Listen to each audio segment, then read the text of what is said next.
We wanted to take a moment to note the passing of Don Cornelius, the creator of Soul Train. He died today in Los Angeles at 75, an apparent suicide. Music, Soul Train wasn't just a TV show. It was a whole vibe.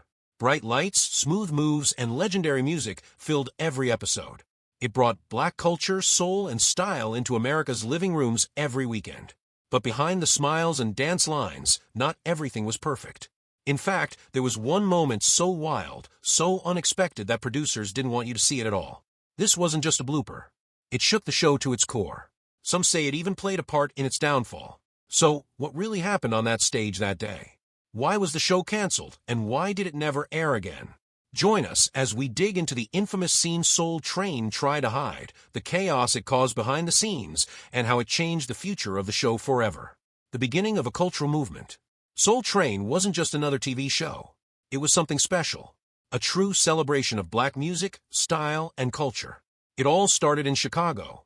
Back in the mid-1960s, a local TV station, WCIU, began airing dance shows like Kitty Go and Red Hot and Blues. These shows were a hit, especially the one with mostly African-American dancers. That's where the idea for Soul Train began to take shape. Arguing Soul Train was to American bandstand what champagne is to seltzer water. Don Cornelius, who worked at a Chicago radio station, was also hosting live music events at local high schools. He called these events the Soul Train. The crowd loved it, and so did Cornelius. He believed that black music and talent deserved a place on television, and soon that dream came true.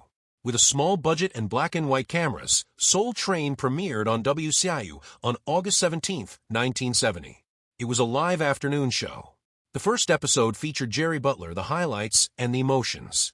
Even though it was simple at first, it had heart, and that's what made it work.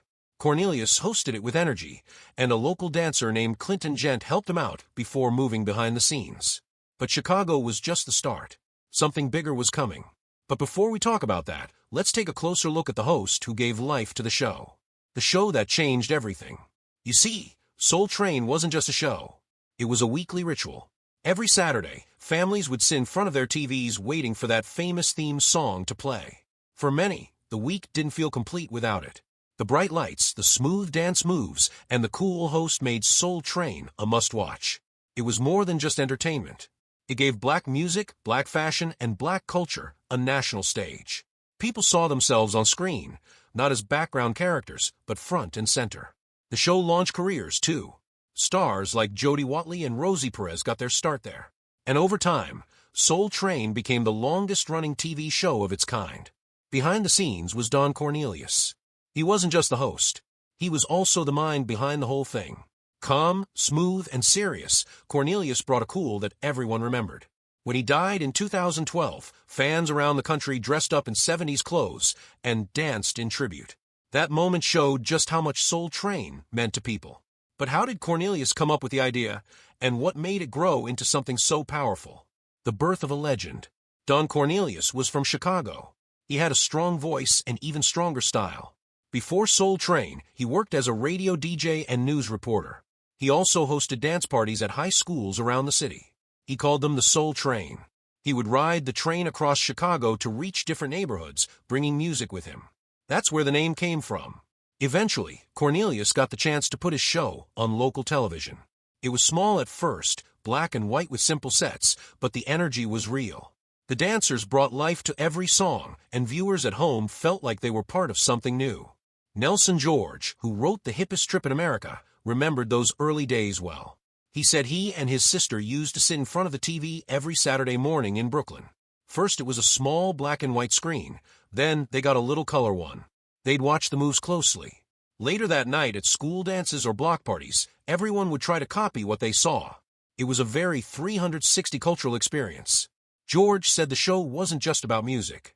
It taught people how to dress, how to dance, and even how to do their hair.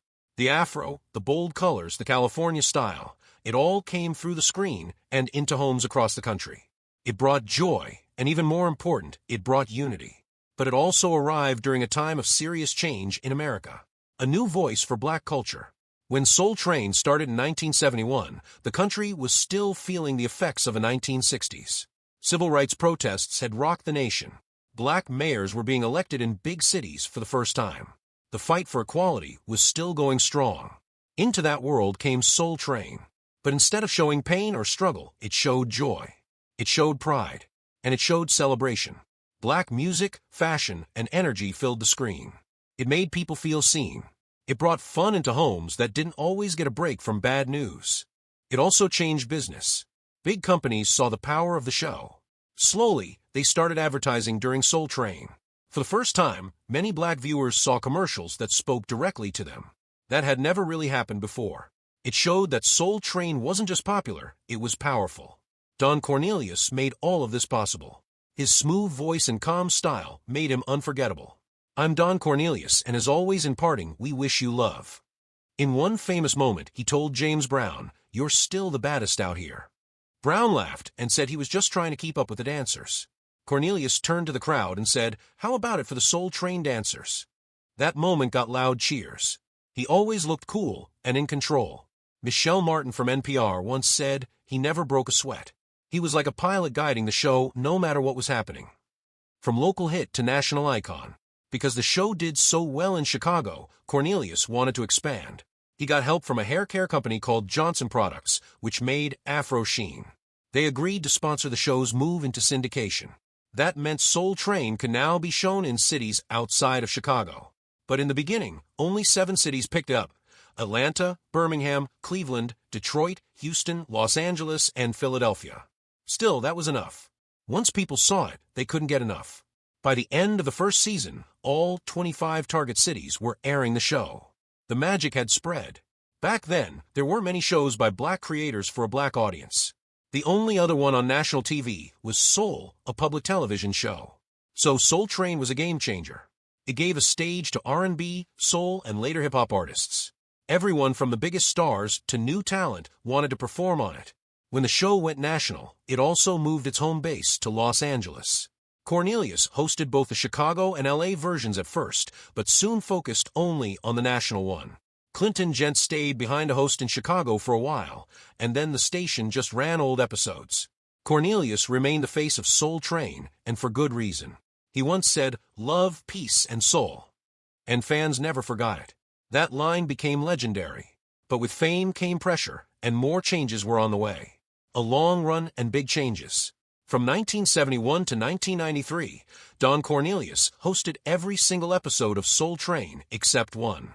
That one episode was hosted by Richard Pryor at the end of season 4, but for the rest, Cornelius was always there, smooth, calm, and always in control.